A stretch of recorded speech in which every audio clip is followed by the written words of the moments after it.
1절에서 6절입니다. 미가서 좀 앞쪽으로 이렇게 오셔서 자리를 좀 좁지만 앉아주시면 좋겠습니다. 미가서 5장 1절에서 6절까지 말씀을 우리 같이 한번 읽도록 하겠습니다. 제가 먼저 한 절, 여러분 한 절, 그래서 교독하시고 6절 말씀은 합독하겠습니다.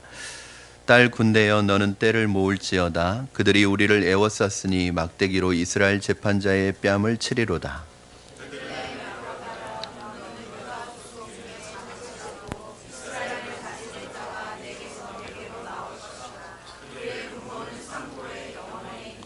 그러므로 여인이 해산하기까지 그들을 붙여두시겠고 그 후에는 그의 형제 가운데 남은 자가 이스라엘 자손에게로 돌아오리니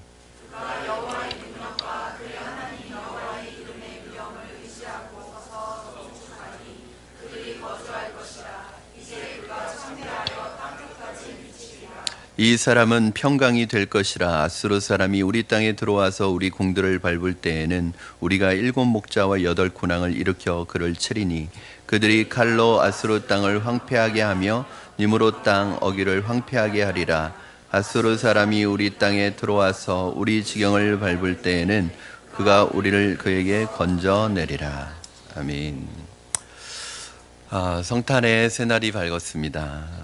성탄을 맞이하여 우리 푸른나무교회 성도들과 여러분 모든 가정에 하나님께서 성탄의 복을 충만하게 부어주시기를 주님의 이름으로 축원합니다. 이번 2017년 성탄을 맞아서 우리 성도님들과 어떤 성탄의 메시지를 나눌까 고민하다가 이번에는 좀 우리가 구약의 그것도 예언서에서도 우리에게 익숙하지 않은 미가서라는 이 책에 있는 말씀을 여러분과 나눠야겠다고 생각을 했습니다. 미가 선지자는 이사야 선지자하고 같은 시기에 활동을 하던, 지금으로 그 주전 8세기에 활동을 하던 선지자였습니다. 북이스라엘은 아수르에 의해서 이미 멸망을 당하고 이제 형제 나라인 북이스라엘이 멸망을 당했으면 남유다라도 하나님 앞에서 바로 살아가야 되는데 여전히 불안한 행보를 이어가고 있었습니다. 그렇게 남유다도 그런 관점에서 보면 그들의 죄로 이제 그들의 날이 얼마 남지 않은 하나님의 멸망과 심판의 그러한 그 순간에 놓여 있었던 시점에서 미가가 하나님께 기도하다가 아주 놀라운 말씀을 받습니다. 그게 뭐냐 하면 오늘 여러분이 읽으신 본문 말씀인데, 전체적으로 이 말이 어렵다고 생각이 들더라도 오늘 여러분이 읽으신 2절 3절 좀 특별히 기억해 주셨으면 좋겠습니다. 그때 미가 선지자가 하나님 앞에 받고 선포한 말씀이에요. 우리 한번 2절 3절만 다시 집중해서 한번 읽겠습니다. 시작. 베들레헴 에브라다야, 너는 유다 족속 중에 작을지라도 이스라엘을 다스릴 자가 내게서 내게로 나올 것이라. 그의 근본은 상고의 영원에 있느니라. 그러므로 여인이 해산하기까지 그들을 붙여두시겠고 그 후에는 그의 형제 가운데 남은 자가 이스라엘 자손에게 돌아오리니. 메시아가 올 것이고 그의 오심을 인해서 흩어졌던 이스라엘이 모이게 될 것이다. 즉 진정한 회복은 메시아가 오심을 통해서 이루어질 것인데 그 메시아가 오시겠다는 약속이에요. 미가 5장과 마태복음 2장 1절에서 6절 말씀이 서로 굉장히 연관성을 가지고 있는데 마태복음 2장에 어떤 내용들이 나오느냐, 여러분 잘 아는 내용이지만 한번 우리 아이들도 있으니까 한번 같이 스토리를 거슬러 올라가 보겠습니다. 동방의 박사들이 어느 날 특별한 한 별을 발견하게 됩니다. 그래서 그 별을 따라서 동방에서, 아마 이 동방이 어디냐, 아마 페르시아일 거라고 생각을 해요. 이 페르시아에서 예루살렘까지 아주 먼 여행을 합니다. 이 사람들은 별을 연구하는 사람들이었는데, 뭐 좋게 말해서 별을 연구하는 거고요, 점성가들입니다. 별을 연구해서 그것을 가지고 미래를 점치는 일종의 그런 사람들인데, 그 사람들이 어느 날 특별한 이 별이 한 위대한 어떤 왕의 탄생을 예고하는 그런 별을 발견합니다. 그리고 그 별을 따라서 여행을 하다 보니까 어디까지 오게 되었냐면 이 예루살렘이라는 곳까지 먼 여행을 하게 되었습니다. 그런데 여러분, 이 별을 따라서 여행한다는 게 얼마나 어렵겠어요. 왜요? 별을 따라가야 되니까 낮에는 움직일 수가 없을 거 아니에요. 그렇죠? 그러면 여행은 언제 해야 돼요? 밤에만 해야 되는데 사실은 여러분 잘 아시겠지만 이 중동의 날씨라는 게 밤에는 굉장히 추운 날씨입니다. 그럼에도 불구하고 그 험한 과정임에도 불구하고 위대한 왕의 날심을 경배하기 위해서 이 동방에서 이 박사들이 예루살렘까지 여행을 하고 왔어요. 그런데 그렇게 따라오던 별이 갑자기 예루살렘에 오더니 사라진 거예요. 그러니까 이 동방 박사들은 어떤 추측을 했을까요? 아, 여기가 이 별의 종착지인가 보다. 그래서 그 예루살렘에 와서 또 우연치 않게 그 예루살렘이라는 곳은 유다라는 나라의 수도였고 그곳에 뭐가 있냐면 유대인의 왕궁이 있는 거예요. 그래서 이 동방 박사들이 막 외치기 시작합니다. 유대인의 왕이 어디 있느냐? 우리가 그에게 경배하러 왔노라. 이렇게 막 큰 소리를 치고 다니는 거예요. 사실은 이 동방 박사들은 보통 사람들은 아니었습니다. 굉장히 거부들이었거든요. 그렇기 때문에 수행하는 인원이 상당했을 거예요. 그렇지 않아도 이들 무리의 그 모습이 예루살렘 사람들의 이목을 집중시키는데 여기에다 대고 유대인의 왕이 어디서 나시냐고 이렇게 소리치면서 다니니까 예루살렘이 발칵 뒤집혔습니다. 이 3절 말씀에 보면 마태복음 2장 3절 말씀에 보면 뭐라고 나 있냐면 헤롯 왕과 온 예루살렘이 듣고 소동한지라. 그러니까 이 소리가 예루살렘 사람들에게 다 들렸을 뿐만 아니라 누구에게 들려졌냐면 헤롯 왕에게 들린 거예요. 여러분 동방 박사들의 말을 듣고 예루살렘 사람들도 놀랬지만 제일 놀랬던 사람은 헤롯이었습니다. 왜요? 그는 자신의 왕위에 대해서 늘 불안한 사람이었습니다.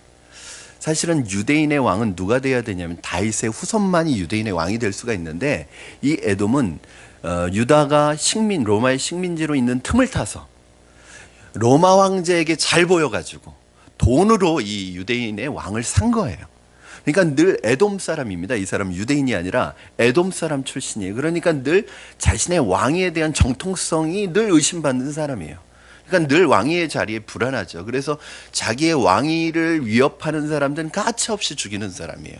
그래서 심지어는 자기 아들도 죽이고 인척들도 다 죽였습니다. 그렇게 이 권력욕에 사로잡힌 그런 인간미가 하나도 없는 사람이었어요. 그런데 이 동방 박사들의 말이 이 헤롯에게 들린 거예요. 동방 박사들을 조용히 부릅니다. 그리고 이 헤롯이 대제사장과 서기관들에게 묻습니까? 그리스도가 어디서 나시겠느냐? 어디서 난다고 너희들은 생각하느냐? 그랬더니 정확하게 알죠. 서기관들은. 왜? 성경에 있으니까. 자, 그 말이 이 헤롯에게 보고하는 내용이 마태복음 2장 5절 6절에 있습니다. 여러분 한번 같이 읽어주시겠습니다. 시작. 이르되 유대 베들레헴이오니 이는 선지자로 이렇게 기록된 바 또 유대 땅 베들레헴아 너는 유대 고을 중에서 가장 작지 아니하도다 내게서 한 다스리는 자가 나와서 내 백성 이스라엘의 목자가 되리라 하였음이니라. 아멘. 그러니까 서기관들이 예수님이 태어날 장소를 아주 정확하게 맞춥니다. 그것은 맞춘 게 아니라 이미 구약 선지자가 예수님께서 메시아가 다스릴 자가 베들레헴에서 나신다고 예언을 했어요. 벌써 지금으로 그 당시로부터 700년 전에. 그런데 여기에서 인용하고 있는 그 선지자가 어떤 선지자예요? 오늘 여러분이 읽으셨던 미가 선지자의 본문입니다. 그 말을 들은 헤롯은 동방 박사들을 불러서 조용히 별이 언제 나타났는지를 묻고 이렇게 얘기합니다. 너희들이 가서 그 왕에게 경배하고 나에게 알려달라. 어디 있는지. 그러면 나도 그에게 가서 경배하겠다. 새빨간 거짓말이죠. 네. 왕에게 가서 아기 예수께 가서 경배하겠다는 게 아니라 찾아서 죽이려고. 왜? 자기의 왕자리를 빼앗는 위협하는 사람이기 때문에. 그 왕궁에서 나오니까 그 잃어버렸던 별이 다시 길을 인도하는 거예요. 그래서 베들레헴에 아기 예수가 계신 곳에 가서 동방 박사들이 예수를 만나게 됩니다. 그러면 오늘 동방 박사들의 착각이 무엇일까요? 유대인의 왕이니까 당연히 유대인의 왕이 있는 왕궁에 있을 것이라고 생각했던 것이 착각입니다. 예루살렘의 왕이 태어날 것이라고 생각했던 거예요. 전혀 베들레헴이라고는 생각지도 않았습니다. 그로 인해서 예수님은 태어나자마자 큰 위기에 처합니다. 이 헤롯에게 밝혀져 가지고 예수님이 죽음을 당할 위기에 처해요. 자신의 왕에 대한 위기를 느낀 헤롯이 동방박사들이 연락을 해오지 않자 군사들을 보내서 베들레헴으로 군사들을 보내서 2살 이하의 어린아이들은 다 죽이게 만듭니다. 우리의 인간적인 생각이 때로는 내가 의도하지 않은 결과를 가져올 수 있다는 것을 여러분 기억하시기 바랍니다. 동방박사들이 그 순간적인 인간적인 생각이 이런 비극으로 연결돼 있어요. 자신들의 방식, 자신들의 판단을 내려놓고 지금까지 그랬던 것처럼 그 별을 끝까지 인내하면서 따라왔더라면 이런 비극은 일어나지 않았을 텐데 너무 조급했던 거예요. 여러분, 아무리 당연하더라도 내 생각이 하나님의 말씀 앞에서, 성령의 인도 앞에서 점검받지 않으면 안 됩니다. 우리가 참 실패할 때가 있어요. 사실은 큰 문제 앞에서 실패하는 사람 별로 없습니다. 왜냐하면 너무너무 기도해요. 그 문제를 붙들고. 그런데 대부분 어디에서 실패하냐면 너무너무 쉬운 문제 앞에서 실패해요. 왜? 당연하다고 생각하고 이것은 기도하지 않아도 내가 얼마든지 할 수 있다고 하는 문제에서 넘어지게 되어 있습니다. 여러분, 당연하더라도 당연하니까 당연하게 생각하고 행동하지 마시고 그 당연한 생각을 하나님 앞에서 먼저 점검 받으신다면 더 확실한 하나님의 인도를 받으실 줄로 믿습니다. 동방박사들이 그렇게 할 수밖에 없었던 이유가 있었어요. 왜냐하면 당연히 유대인의 왕이라면 왕궁이 있는 예루살렘에서 태어날 것이라고 생각했으니까. 그렇다면 한번 여러분 이 당연한 생각을 한번 뒤집어 봐야겠죠. 그렇다면 왜 예수님은 이스라엘의 왕이신데 왕궁이 있는 예루살렘에서 태어나지 않으시고 베들레헴에서 태어나셨을까? 이유가 뭘까요? 첫 번째 이유는 이미 여러분에게 살펴봤듯이 메시아가 베들레헴에서 날 것이라고 예언이 되어 있었어요. 여러분, 예수님의 생애는 탄생부터 죽음과 부활에 이르기까지 전 생애가 하나님의 말씀을 다 이루는 생이에요. 그러니까 예수님은 이 땅에 오셔서 그냥 자신의 마음대로 행동하신 것이 아니라 구약에 예언되어진 메시아에 대한 예언을 다 이루어 가시는 거예요. 그런데 한 가지 이상한 것이 있습니다. 예수님의 부모였던 마리아와 요셉이 원래 살던 곳은 어디죠? 나사렛이라는 곳에서 살고 있었습니다. 나사렛이라는 곳에서 아이를 잉태했습니다. 그 아이를 임신했습니다. 그리고 출산 때가 돼서 갑자기 베들레헴으로 가요. 이유가 뭐냐? 그 당시에 황제였던 로마의 황제였던 아구스도가 영을 내리는데 어떤 명령을 내리냐면 모든 로마 제국 안에 있는 시민들은 다 자기 고향에 가서 호적을 해라, 이런 명령을 내립니다. 그런데 그 명령을 내린 시점이 뭐하고 딱 맞아들었냐면 예수님이 그 마리아가 출산할 때와 시기가 딱 맞아들은 거예요. 그래서 그 마리아와 요셉이 원래 고향이 베들레헴이에요. 그래서 자신의 고향인 베들레헴에 가서 두 사람이 호적을 하러 갔다가 거기에서 출산을 한 거예요. 이게 기가 막힌 거예요, 여러분. 로마 황제가 구약 성경을 알고 베들레헴으로 가서 호적하라고 얘기한 게 아니잖아요. 명령한 게 아니에요, 일부러. 예수님이 나오시는 것을 알고 명령한 게 아니에요. 이게 만약에 확률적으로 이게 맞아떨어질 확률이 몇 프로나 될까요? 거의 불가능한 확률입니다. 근데 호구조사를 하라고 단순히 로마 황제는 이 세금 걷어들일 목적으로 그 식민지의 백성들에게 호구조사를 한 건데 그 시기가 예수님께서 베들레헴에서 태어나는 그 시기와 딱 맞아떨어진 거예요. 이것을 통해서 우리는 역사의 주인공이 하나님이심을 알 수 있습니다. 예언을 이루기 위하여 세상의 임금을 통해서 예수님의 출산일이 가까워지자 마리아와 요셉을 베들레헴으로 가게 만드신 거예요. 사랑하는 여러분, 이 세상의 역사를 주관하고 계시는 분은 하나님이심을 믿으시기 바랍니다.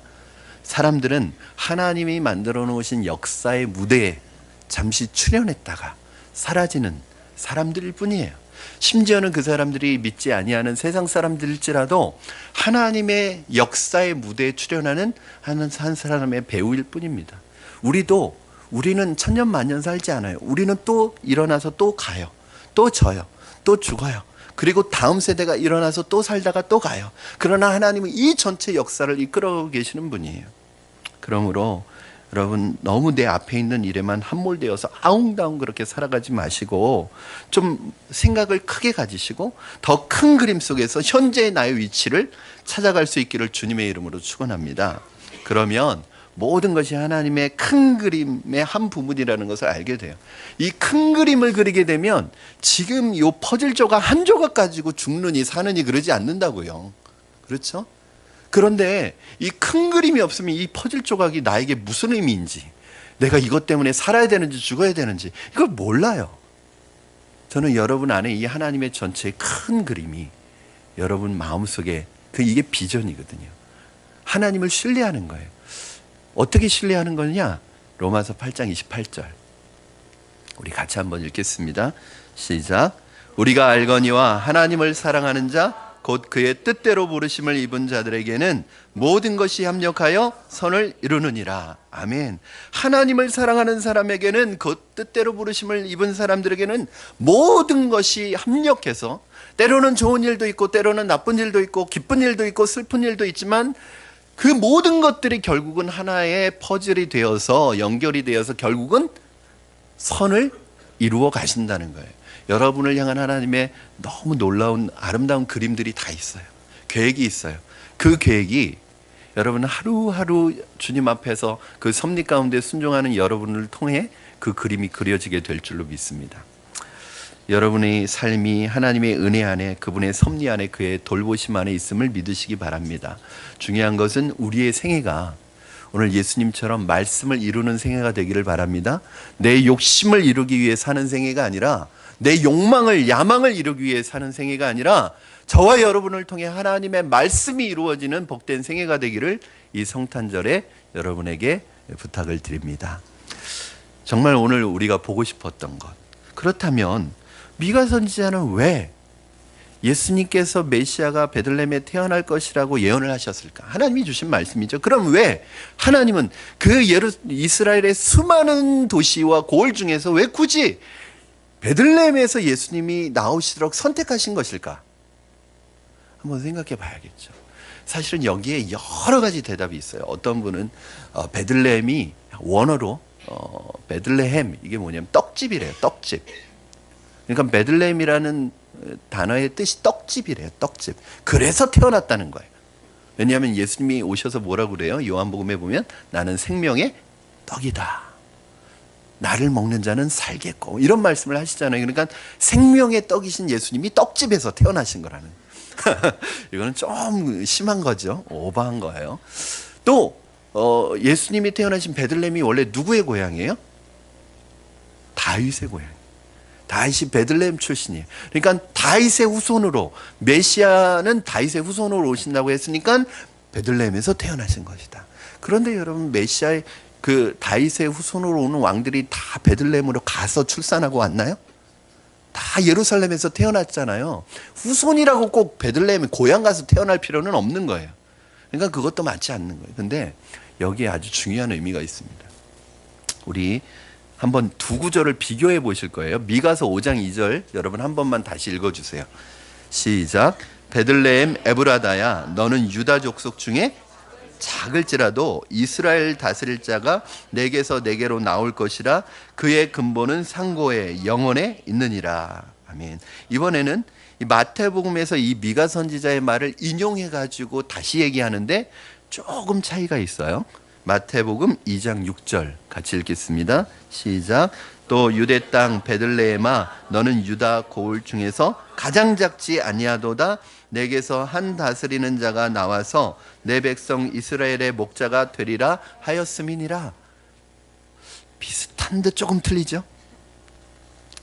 미가는 베들레헴을 뭐라고 했냐면 유다 족속 중에 작을지라도 이렇게 얘기했어요. 그런데 마태는 뭐라고 얘기하고 있어요? 유다 고을 중에 가장 작지 아니하도다 이렇게 얘기했어요.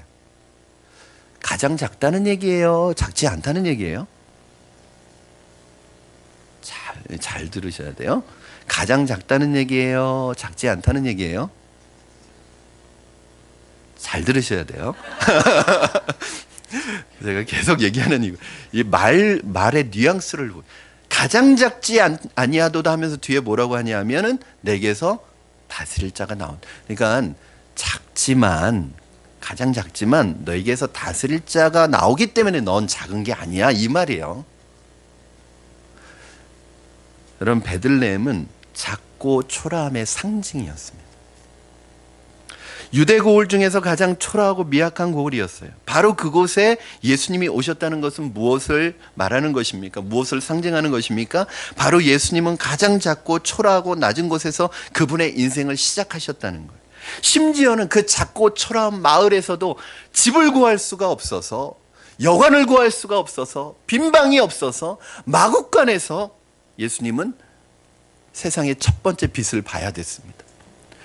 그 작은 초라한 마을에서도, 그 촌에서도 방을 구할 수가 없어서 베들레헴 안에서도 가장 낮고 천한 마구간에서 예수님은 세상의 첫 번째 빛을 보았습니다. 우연일까요? 마침 그때 빈방이 없어서? 저는 그것도 하나님의 섭리라고 생각합니다. 예수님은 처음부터 가장 낮고 천한 자리에서 시작하기 위해서 이렇게 오셨습니다.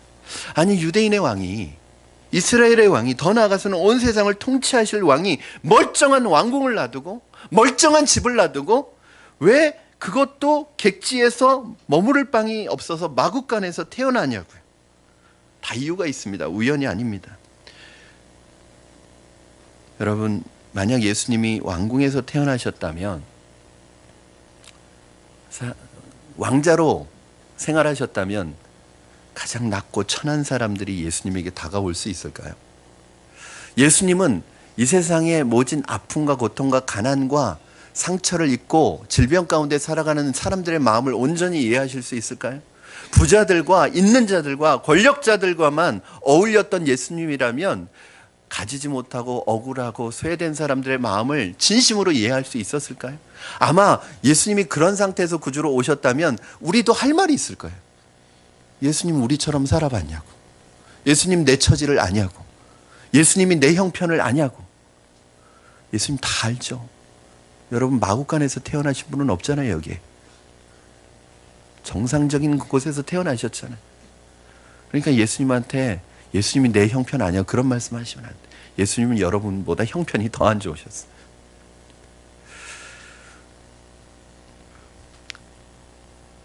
여러분, 만약 예수님께서 이 우리의 고통을 모른다면 그분은 진정한 구원자가 되실 수 없습니다. 사랑하는 여러분, 성탄의 의미가 무엇입니까?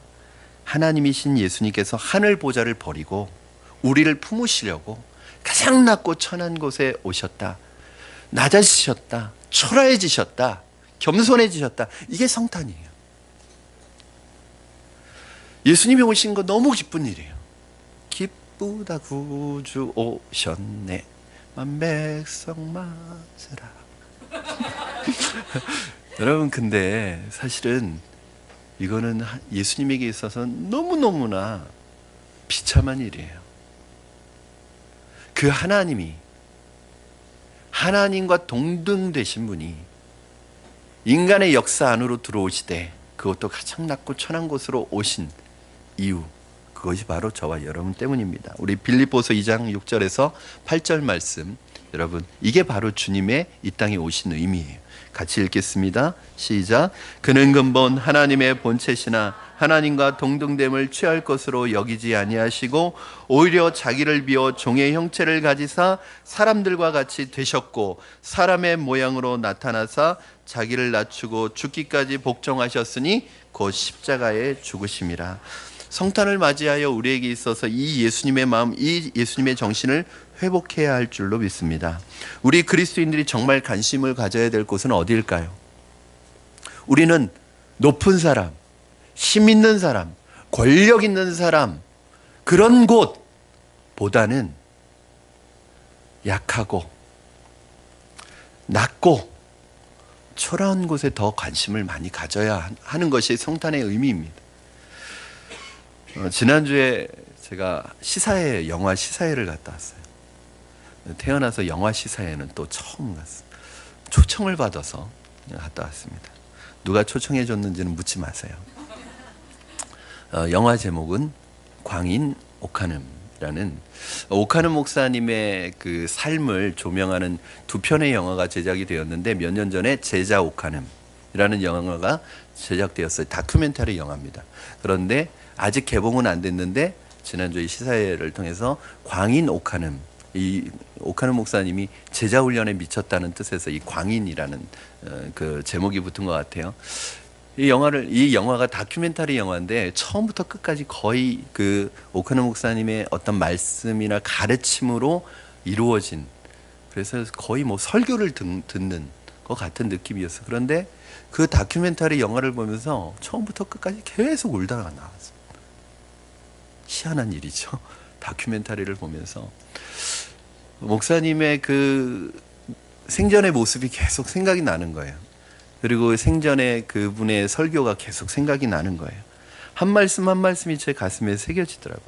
근데 그 영화 중에서 제가 계속 마음속에 기억에 남는 게 있어요.